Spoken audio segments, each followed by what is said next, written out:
How's everyone doing today? It's your boy JJ Nomination, and today we're going to be reacting and discussing all of the things that went down in week 2 of the NFL and talk about all the games, give you my brief thoughts on it. I'll try to make this video as brief as possible, man, because I get it. Who the hell wants to sit here and hear me ramble on, right? But actually, like, regardless of how long it is, just know I'm spitting straight facts today. I'm not coming at you with no bullshit. But I will say, man, week 2 was definitely wild, especially for me in predictions, because I went 9-7 throughout the week, and I was coming off a pretty damn good week as well. And yeah, like, I was 11-4-1 in week 1. I went 9-7. So overall, I'm 20-11-1. So I actually did the math. So technically, I'm just above 62% when it comes to predicting who will win the game, which is pretty good. Pretty good. I expect it to be a lot worse. But let's go ahead and start off with the Thursday Night Football game between the Tampa Bay Buccaneers and the Carolina Panthers. In a nutshell, man, Carolina, man, what the hell? You know, Cam Newton kind of struggled out there for most of the game. I mean, Curtis Samuel and DJ Moore had a nice game. But in the second half, I mean, geez, the Carolina Panthers struggled. Cam Newton struggled. Christian McCaffrey did not have a great game. Credit to the run defense, though, of Tampa Bay. Of course, Ndamukong Suh, Vita Vea was eating it up. And then, of course, Shaq Barrett had 3 sacks against Cam Newton, working against the left tackle, Darrell Williams, who was originally Carolina's right tackle. Now, you're probably thinking, well, you know, shouldn't be that hard of a transition. Believe it or not, transitioning from one tackle position to the other is actually pretty hard. This isn't Madden where they stay the same overall. It's difficult, okay? Believe me, it is hard. Tampa Bay, though, they played pretty good defensively, like we talked about. Jameis Winston and company, I mean, it would be cool if Mike Evans and O.J. Howard could get more involved offensively. O.J. Howard legitimately just played and didn't catch a single pass. And Mike Evans only had 4 catches. Chris Godwin was the story of this game. Kind of a breakout performance for him. 8 catches on the day. I believe like 121 yards and a touchdown. A big game for Chris Godwin.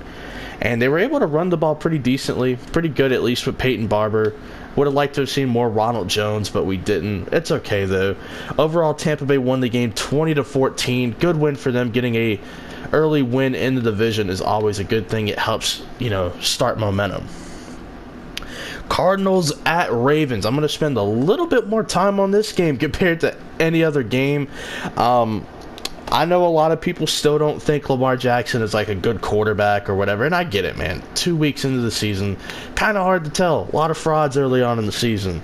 I tell you guys all the time about Ryan Fitzpatrick and, you know, Cincinnati's a fraud, and, you know, like, I tell you guys that all the time. But I'm telling you guys, it is clear that Lamar Jackson has at least improved as a passer from year 1 to year 2. 8 months ago, he couldn't make these passes, man, and you really have to watch the game. It's more than just looking at the box score and looking at the opponent, okay? You legitimately have to watch the game. That's all I can say. Watch the game, watch the tape. Watch how he threw the football last year. Look at how he's throwing it this year. He looks like a better passer. And if you want to knock him for playing Miami and Arizona, then you should knock Tom Brady for playing Miami and the Jets with Sam Darnold having mono or mono, whatever the fuck it's called. Anyway, what I'm really trying to say is Lamar Jackson has improved as a passer. I mean, people are out there still, like, hating on him and not really wanting to give this dude credit. But damn, I mean, it's not like Dak Prescott hasn't just played the Giants and the, you know, Redskins or anything. I mean, Lamar Jackson's improved as a passer. Just give the dude credit. Marquise Hollywood Brown looking very good out there. Looking like a really good option for Lamar Jackson. I love the tight ends in the offense. They get going early. I love the running attack, of course. I don't like the fact that Lamar ran the ball 16 times. I thought we were kind of getting away from that a little bit. But if it works, it works. And he doesn't have a turnover yet this year, you know? Like, he hasn't turned the football over. That's very good. Hopefully, you know, things still continue for him. Of course, he did miss a couple of throws, but come on, what quarterback doesn't miss throws? Let's be serious. Kyler Murray almost had 350 yards. As a matter of fact, he had 349. He played pretty well. You know, like, of course he missed some throws as well. Of course, what quarterback doesn't miss throws, guys? Come on, let's get real here. Kyler Murray played better in the second half, similar to how the Detroit game went. They almost came back and won, didn't quite have the juice towards the end there, but a very entertaining game between two quarterbacks who get a lot of shit, you know, just because they're not the prototypical build at quarterback, you know, but these are two guys who are very fun to watch. I'm not going to sit here and say they're the future, but, you know, damn, they look pretty damn good to me. You know, like, I like the way they've been playing, and you have to give people credit for when they play good. If they play like shit, you come out and tell them, hey, you played like shit. But if they play good, you got to give them props, man, and that's really what it comes down to. So, shout out to Lamar Jackson and Kyler Murray. Chargers at Lions. This was a bizarre game, of course. So Detroit won. Okay, that's not why it was bizarre. It was bizarre because it started out pretty hot, and then the Chargers had like 2 or 3 touchdowns called back because of a legal block in the back or holding, just some nitpicking shit. And it really wasn't super obvious in the replays either, but they had some scores come back or whatever, and Detroit ends up winning the game despite Matthew Stafford not really playing his best football. And this is what drives me crazy about Matthew Stafford, okay? He had a pretty good statistical performance against the Arizona Cardinals. They ended in a tie. They played the LA Chargers. He doesn't necessarily play good football, and they win. Like, it literally makes no sense. It literally makes no sense, but that's literally the NFL in a nutshell. Like, you know, some guys could play really good and not win. You could play like dog shit and still get the victory. I do still have my concerns with the Chargers. I mean, they're just this really good team on paper, and we hype them up every year, and then they just underperform. Like, yes, I still think they'll be a playoff team or whatever, but it's like, damn, you know, eventually, like, that's a game that you should win. You should win that game in Detroit. I know it's a road game, but that's one that you have to win. And the fact that they didn't is very disheartening, and it sucks, quite frankly. But shout out to Detroit. Their defense actually looked pretty good, all things considered. I know Devon Kennard got a fumble recovery on Austin Eckler. That was big time. So, you know, shout out to Detroit. They've been getting pressure on the quarterback as well. They're no slouch defensively. Let's not act like they're scrubs. They've played well early on this year. And they've played 2 offenses that I think could be pretty good. One mystery offense and one legitimate offense with Phillip Rivers. So they've been playing good. Credit where it's due. Colts at Titans. The Colts have beaten the Titans, like, a lot. I think like 17 out of the last 20 times it said. And they beat them again, 19-17. You know, like, I picked the Colts to win. A lot of people were like, oh, you know, you talk so highly on the Titans and then you pick against them. Well, yeah, I'm not going to project them to go 16-0. Like, I think they could push for a not a wild card spot. Where did I have them doing? I had them winning the division. Yeah, that's right. Yeah, you're not going to win a division going 0-1 in your division to start things out. I mean, Tennessee, like, what the hell are you doing? And Marcus Mariota, can you prove that you're more than just a glorified game manager? Like, you're really concerning me. Also, hey, Corey Davis is a very talented receiver. You mind throwing him the football some? I mean, god damn it. I feel like Corey Davis is being hindered by the quarterback play. He's good, but you wouldn't know that. You would think he's garbage. He's actually pretty good, okay? But he has to play with Marcus Mariota. You know, no offense. I'm just saying, like, throw him the football. He's actually good. Derrick Henry continues to do Derrick Henry things, continues to be very good. And me and Aaron did make a prediction video. It was mainly like a not so serious one, but Derrick Henry could lead the league in touchdowns, okay? Like, he could. Very well could. For Jacoby Brissett, listen, I know a lot of people are probably going to criticize him for playing reckless, but against Tennessee, man, listen, they are a very good defense. Top 3 in my opinion. You got to play a little reckless, okay? You got to play a little crazy. And it was just fun watching Jacoby Brissett run around and try to make plays, and he looked pretty good. Yes, he did have, like, some fumbles. He took some bad sacks, but damn, I mean, he was out there running around for his life, man. It was just so fun to watch. Not him like running around for his life, but it was just fun to see like how he handled that kind of stuff, man. And he looked pretty comfortable just running around for his life. So credit where credit's due. Indianapolis picks up a huge division win, and maybe they're not going to be so vulnerable, man. I mean, remember, they went to overtime against the Los Angeles Chargers, and here they are picking up a key divisional victory against Tennessee, against a team that they have been able to beat up on for the last 10 years. So good for them, man. Good for them. 49ers at Bengals. This was a huge coming out party for the Kyle Shanahan offense. I mean, Jesus Christ. They scored 41 points. They threw the ball all over the lot. They were able to run it all over the place. Raheem Morstead looked very good. Jeffrey Wilson Jr., who, it's not a created player that I made or anything. He looks very good, man. I mean, he looked good. He was on the team previously last season. He got waived, and I think he was like on the practice squad or something. I can't remember.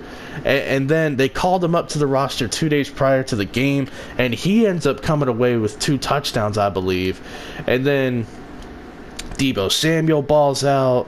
I mean, this was like a coming out party for everyone offensively. Kyle Shanahan looks like he's going to be a very good coach. I don't know if they're going to like win the division.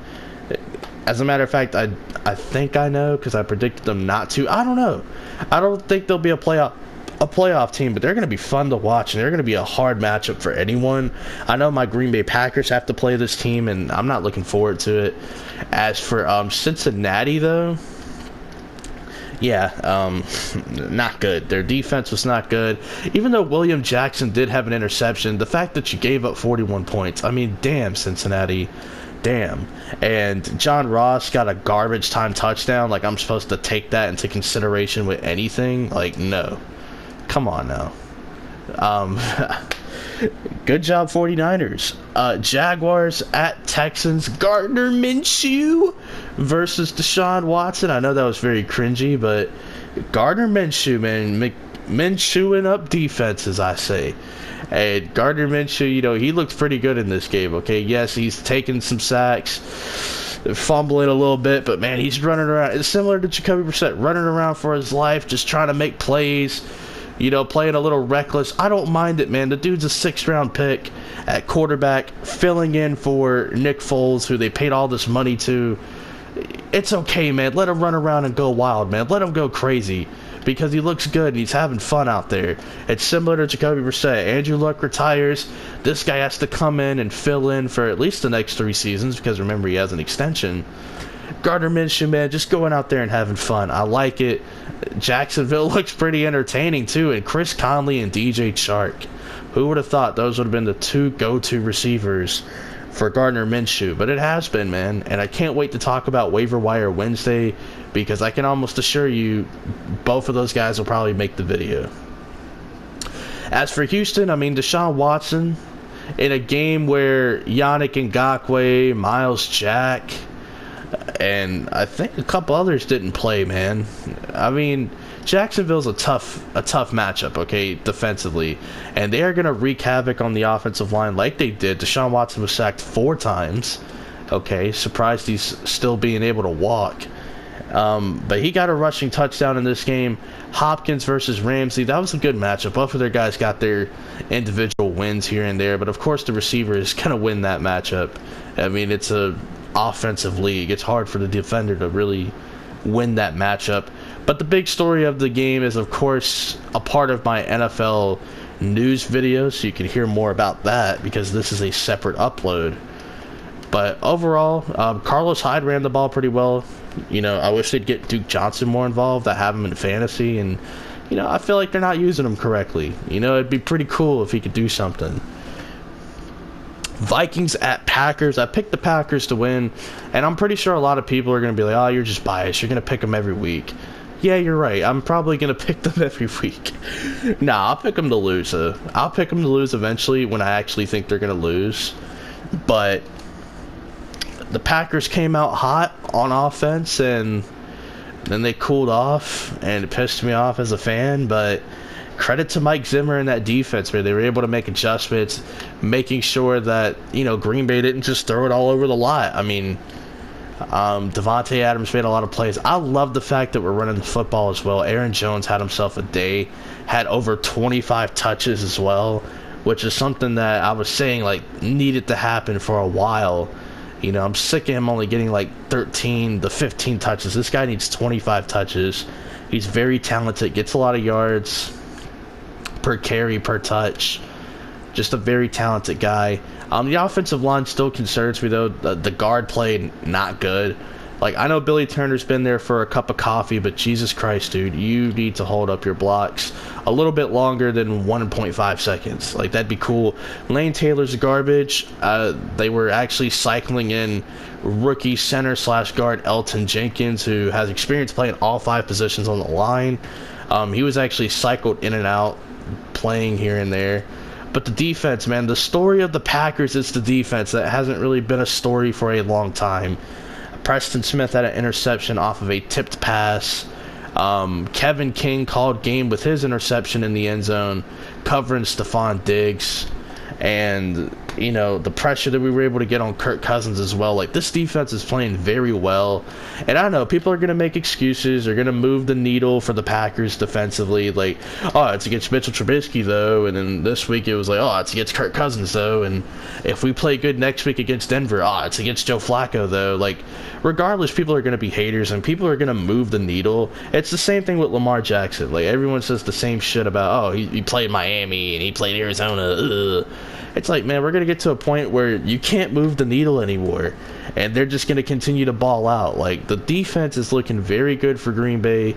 Is it a Super Bowl defense? I don't know. Like I said, I'll buy it when we play Patrick Mahomes and Carson Wentz, Phillip Rivers. I'll buy it then, you know, but they look damn good, man. They're just so exciting to watch. Flying around the field. Mike Pettin has these boys flying around the field. As for Minnesota, Dalvin Cook had a career-high day in rushing yards, 154 rushing yards on 20 carries. I mean, damn. He ripped a big one for 75 yards, I'm pretty sure. And he has that big play ability. You know, we saw it against Atlanta. And he did it here, man. He had himself a hell of a run. And he looked pretty good throughout the game. Adam Thielen had a tough outing against, what's his name? Jair Alexander. I'm sorry, I went blank there for a second. There was some weird penalties called on Minnesota, I'm not going to lie, but because of the new pass interference rule, like, you open up the door for that stuff to be reviewed, even on touchdowns as well. And because they went to a commercial break and decided to review it anyway, I mean, stuff like that's going to happen. You don't have to like it, because remember, I didn't like the roughing the passer rule. We literally lost a game because of it. We had a tie because of it. So, like, yeah, like, I don't like the rule either, but guess what? Tough shit. We've been victims of it, and, you know, Minnesota can fall victim to it. Because at the end of the day, let's just be real, okay? Minnesota did not lose the game because of penalties. Minnesota lost the game because your $84 million quarterback, who I've tried my best to defend, but Jesus Christ, yeah, your $84 million quarterback threw 2 interceptions and had a fumble. That's why you lost the game. You didn't lose because of a penalty. You lost because your quarterback is garbage. And he looked garbage.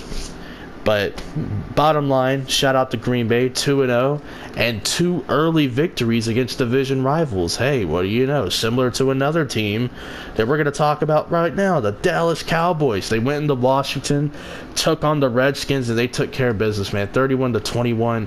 Yeah, it's the same argument with Lamar Jackson, the Packers defense. It's early, though. It's against this team and that team. Yeah, whatever. Because the 4th best team in college football could do better, right? Defensively, like, shut up. You sound stupid. But anyway, let's just go ahead and get into it. Dak Prescott looks sharp. He's completing 82% of his passes. I don't expect him to do that all year, but Jesus Christ, he's playing well. Like, his rookie year, he played pretty damn well, despite the situation. His second year, he was garbage. His third year, I thought he played well last year, you know? And this season, he's off to a hot start, really trying to play for this contract, it seems like. But hell, he's playing well. Give the guy credit. He's playing well. And Kellen Moore playing to his strengths, letting him run a little bit. I think there was like a 4th-and-1 play where he had a read option and took it like 20-plus yards. Like, hell yeah, I like seeing that because that's what Prescott can do. You know, like, don't overexpose him when it comes to running the football, but at the same time, like, just open up the game for him as well, you know? Like, I like it. Michael Gallup, though, is having some surgery. It sucks because I like Michael Gallup. I was high on him coming out of the draft, and my big concern was, like, Prescott's going to overthrow this guy, and he still does a little bit. But Michael Gallup's been balling, man, and it sucks to see that he's hurt. One of my guys from the draft, you know what I'm saying? It sucks. Right here, though, Seattle at Pittsburgh. I picked Pittsburgh to win because they were at home. I couldn't predict Big Ben getting hurt and missing the year. But Seattle took care of business. You know, they won by 2 points, going up against a pretty good Pittsburgh team at home. Even though they just came off of a loss, I still think Pittsburgh's a good team. And they're 0-2, and guess what? I still think they're a good team. You know, like, maybe I'm just a fool, but Seattle, they're 2-0. I made a trade to get Tyler Lockett, too. That's great, because I love Tyler Lockett.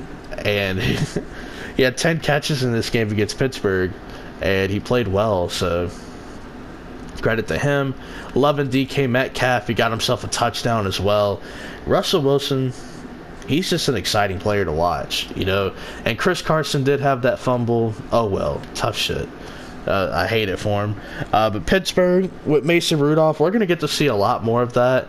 He came in, threw a touchdown to Vance McDonald. You know, and he did his thing. He did his thing. That's all I could really say.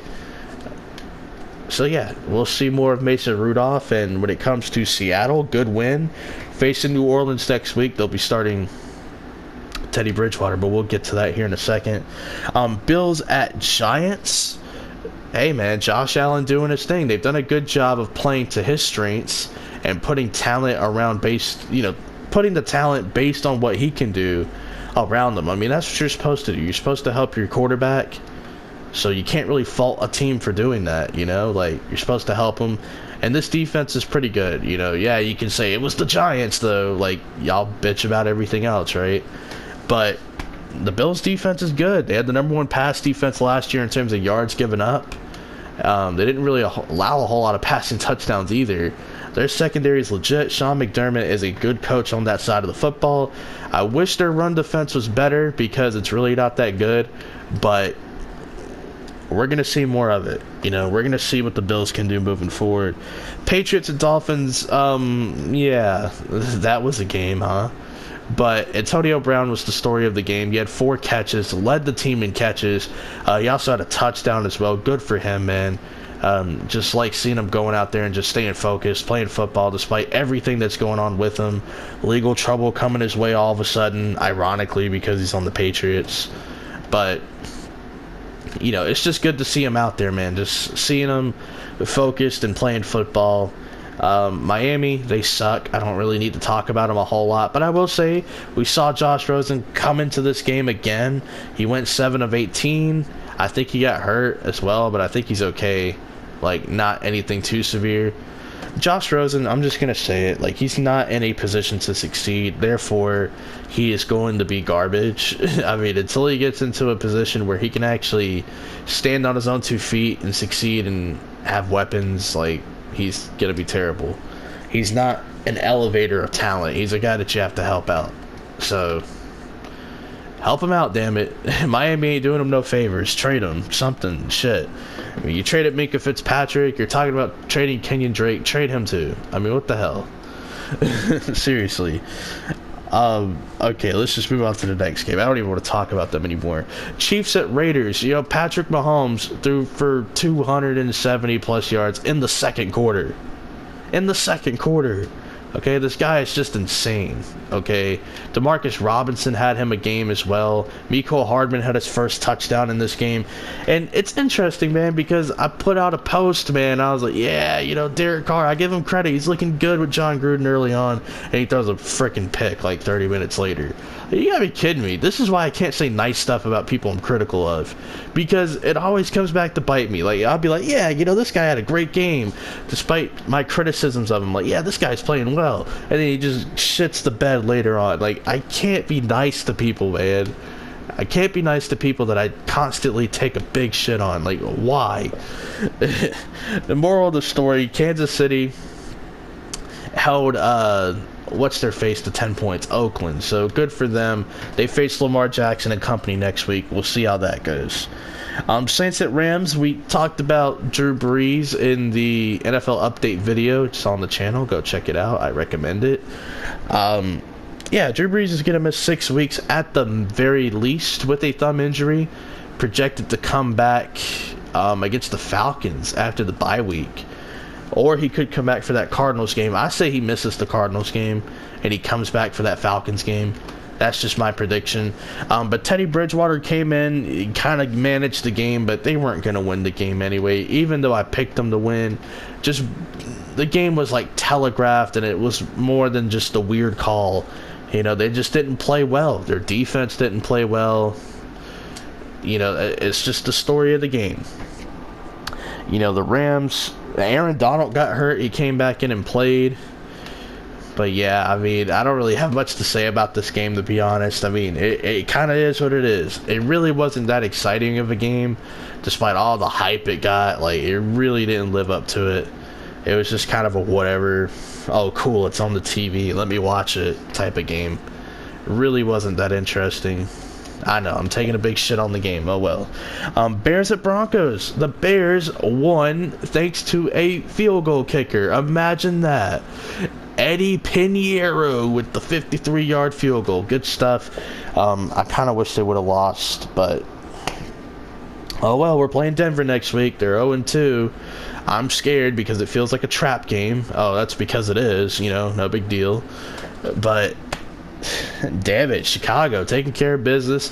Trubisky looked a little bit better in this game. Like, I know, myself included, to a certain degree, has been critical of him. I don't think he's total garbage. I also don't think he's Blake Bortles bad either. But, you know, he did look a little bit better. That throw to Allen Robinson, when he needed to make it, he made it, okay? And that's a confidence booster if I'm Mitchell Trubisky, you know? And this offense does have potential. They have a lot of playmakers.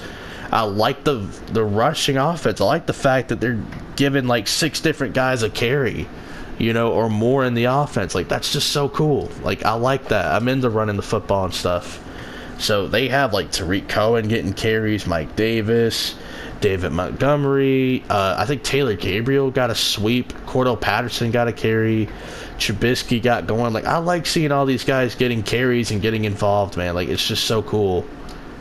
And I don't know, I'm into it. Like, this offense has potential. Trubisky has to play better. But he showed me a little something last game. He made that throw when he needed to, with like 5 seconds left, so good for him. Eagles at Falcons, you know, this was my upset of the week, and what do you know?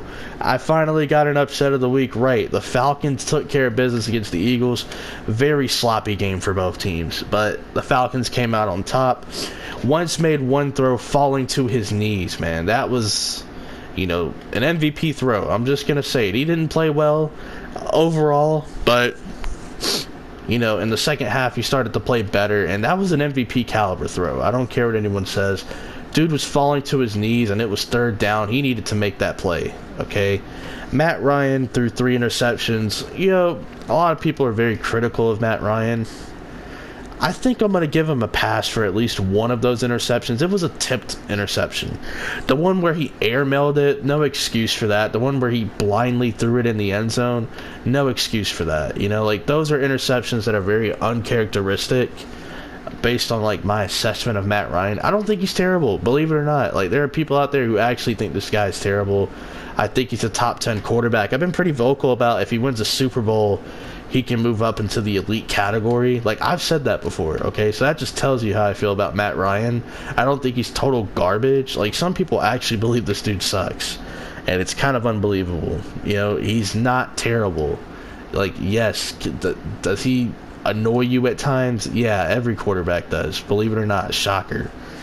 But the story of this game was definitely injuries. The Eagles had like 7 dudes go down in this game.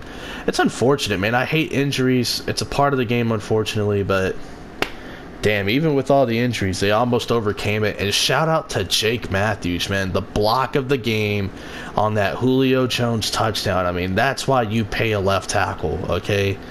Like, for plays like that. And Jake Matthews, pretty underrated at that tackle position as well. Arguably a top 10 left tackle.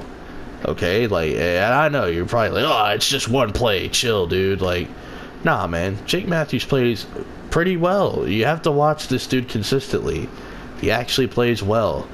But finally, Monday Night Football. Okay, this happened yesterday as of recording. Browns versus Jets. Trevor Siemian making the start. Unfortunately, he had an ankle injury.